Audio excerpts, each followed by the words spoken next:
ഇന്ന് സ്പെഷ്യലാണ്. ടി വിയിൽ വെച്ച് കണ്ട് കൊതി വരുവാന്നല്ലേ പറഞ്ഞു. അന്നേരം ഇന്ന് ഇച്ചിരി സ്പെഷ്യൽ സാധനമാണ് ചെയ്തേക്കുന്നത്. എന്താണ് കൊതി ഇന്ന് നേരിട്ട് അറിയാലോ, എന്നാ കഴിക്കാനും ഒക്കെ ഒരു അവസരം കിട്ടിയതല്ലേ. അന്നേരം പിന്നെ നമുക്കത് മിസ് ചെയ്യണ്ട. എന്തായാലും ഒരു കാര്യമുണ്ട്, ഇത് തരണം എന്നുണ്ടെങ്കിൽ ഞാൻ പറഞ്ഞു ഡീൽ ഉറപ്പിച്ചാ നമ്മളിവിടെ വന്നിരുന്നത്. ഐശ്വര്യ ഒരു പാട്ട് പാടിത്തരൂ. ഒരു പാട്ടും ഞാൻ പാടിയ പാട്ട് പാടാം. ഞാൻ ഫസ്റ്റ് പാടുന്നത് അശ്വാരൂഢൻ എന്ന സിനിമയിലാണ്. ജാസി ഗിഫ്റ്റ് ആണ് എൻ്റെ മ്യൂസിക്. ജയരാജ് സാറാണ് ഡയറക്റ്റ് ചെയ്തത്. ഇഞ്ചക്കാട് ബാലചന്ദ്രൻ സാറിൻ്റെ വരികൾ. ഒരു ഡുവറ്റ് സോങ് പാടിക്കൊണ്ടാണ് ഞാൻ ഫസ്റ്റ് ഫിലിമിൽ എനിക്കൊരു എൻട്രി കിട്ടുന്നത്. അത് പാടാം.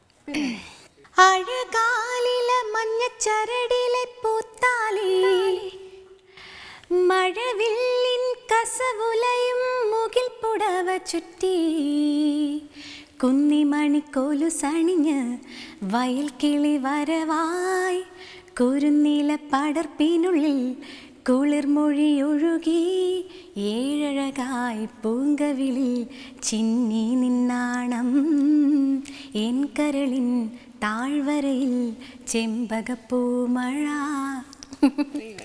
എന്നാ സന്തോഷം പറയാം. എത്ര ദിവസം ഒരു പാട്ട് കേട്ടത്. ഭയങ്കര ഇഷ്ടമായിട്ട് എനിക്ക് പാട്ട്. നമ്മള് എങ്ങനെയാ സ്ട്രെയിറ്റ് ആയിട്ട് ഫിലിമിലേക്ക് വരുവാന്നോ അതോ വല്ല ട്രാക്കോ വല്ലതും പാടി? ഞാൻ ട്രാക്ക് പാടിയുള്ള പരിചയമൊന്നും ഇല്ലായിരുന്നു.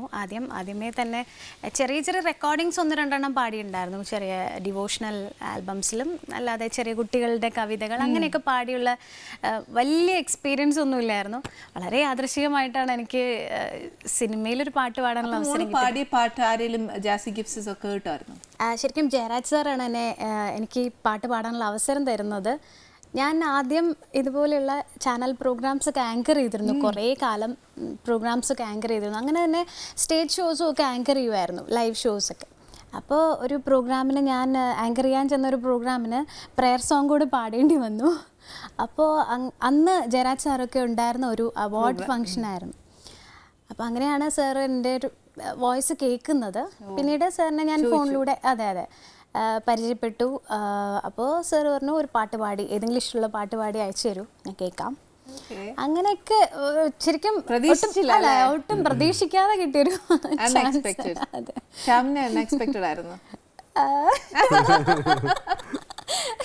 ഞങ്ങൾ ഒരുമിച്ചാണ് ഡിഗ്രി ഒരുമിച്ച് പഠിച്ചത് ഒരു ക്ലാസ്സിൽ.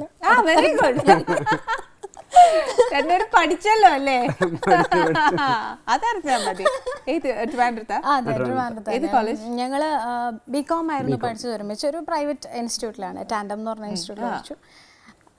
പിന്നീട് അത് ഡെവലപ്പായി. കൂടെ ആ ഗ്രാജുവേഷൻ കൂടെ എടുത്തു അല്ലേ? Very good. പിന്നെ ഡബിങ് എങ്ങനെ വന്നു? നമ്മള് ഡബിങ് ഞാൻ അതും പാട്ട് ചെറുതിലെ തൊട്ടേ പാട്ട് ഇഷ്ടമാണ്. പാട്ട് പഠിക്കുന്നുണ്ട്. ഏതാണ്ട് 5 വയസ്സ് തൊട്ട് കർണാട്ടിക് മ്യൂസിക് പഠിക്കുന്നുണ്ട്. അത് അച്ഛൻ്റെ അമ്മയുടെയും നിർബന്ധവും അവരുടെ ഒരു താല്പര്യം കൊണ്ടാണ് പഠിച്ചത്.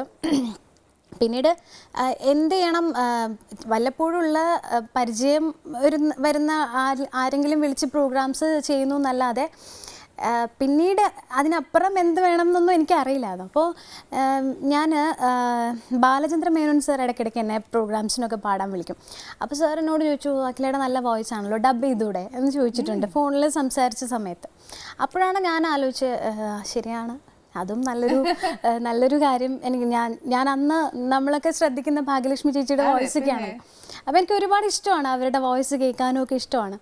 അപ്പോൾ അതുകൊണ്ട് തന്നെ ഇനി ഡബ്ബിങ് നോക്കാം. അപ്പോഴാണ് എൻ്റെ അച്ഛൻ പൂജപ്പുരമൊക്കെ പരിചയമുള്ള സ്ഥലങ്ങളാണ്. അപ്പോൾ അവിടെ ഇങ്ങനെ ഒരു ഡബ്ബിങ് ഇൻസ്റ്റിറ്റ്യൂട്ട് ഉണ്ടെന്ന് അറിഞ്ഞു. അച്ഛൻ ടീച്ചറായിരുന്നു, റിട്ടയർ ചെയ്തു.